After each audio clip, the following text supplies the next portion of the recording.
le tissu aérien, c'est une discipline de cirque aérienne. Il s'agit d'un tissu qui est suspendu en l'air, dans lequel l'artiste fait des acrobaties, différentes figures. Le tissu aérien peut s'accrocher entre 5 et 10 mètres de hauteur. Il peut se jouer dans tout type d'environnement, dans des salles de spectacle, dans des monuments historiques, dans des églises, dans des salles de concert, des boîtes de nuit et aussi en extérieur. C'est une discipline qui se fait sans filet, sans harnais de sécurité. Du coup, notre sécurité, c'est l'entraînement, la concentration, la connaissance des figures. C'est aussi ce qui fait que c'est un agrès impressionnant pour le public.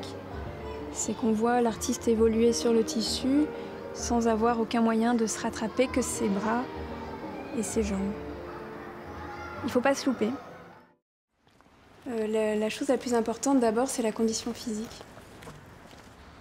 Donc ça demande un grand entraînement, quasi quotidien. Pour moi, c'est 3 heures, 5 jours par semaine.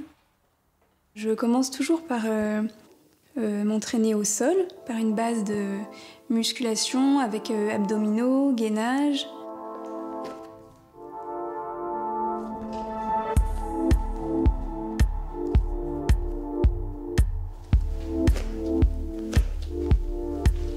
Puis ensuite, je vais travailler sur le tissu. J'ai toute une routine d'exercices. Ensuite, soit je vais travailler des numéros que je dois faire pour une date qui approche. Et puis parfois, ça m'arrive aussi juste de mettre de la musique et de m'amuser sur la musique, de faire un peu ce que j'ai envie.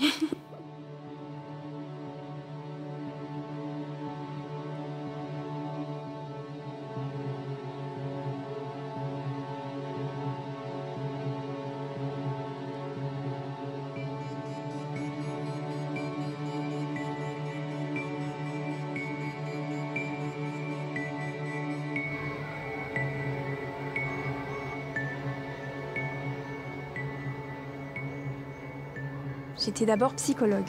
J'ai découvert le cirque à mes 17 ans lors d'un stage organisé par l'école Fratellini. En faisant mon boulot de psychologue, je me suis rendu compte que mon rêve, c'était de me lancer sur la scène et de devenir artiste aérienne. Le tissu, avec sa matière même, permet d'exprimer vraiment sa féminité, et sa grâce, sa sensualité. Pour créer un numéro, moi je pars souvent d'une idée. Tout d'un coup, j'ai une envie de travailler sur un type d'univers ou de jouer un type de personnage.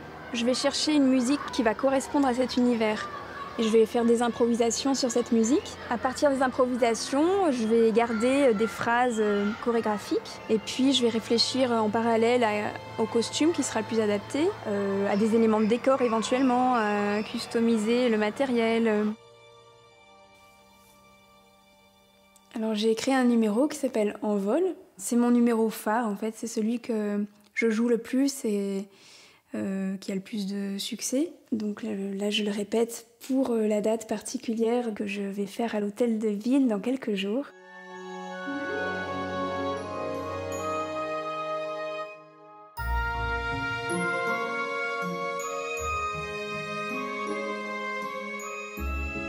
Pour moi, en fait, avant le numéro, il y a une sorte de tension, de concentration, pendant laquelle je vais visualiser le numéro que je vais faire, les figures.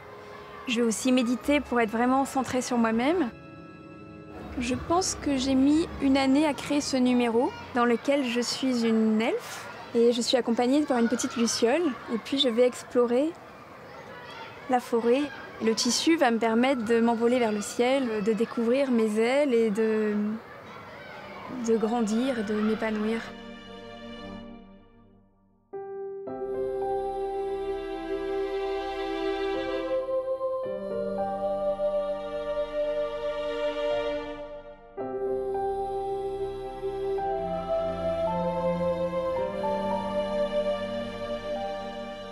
Et lors du numéro, c'est un mélange à la fois d'adrénaline, d'excitation, de concentration et de lâcher prise.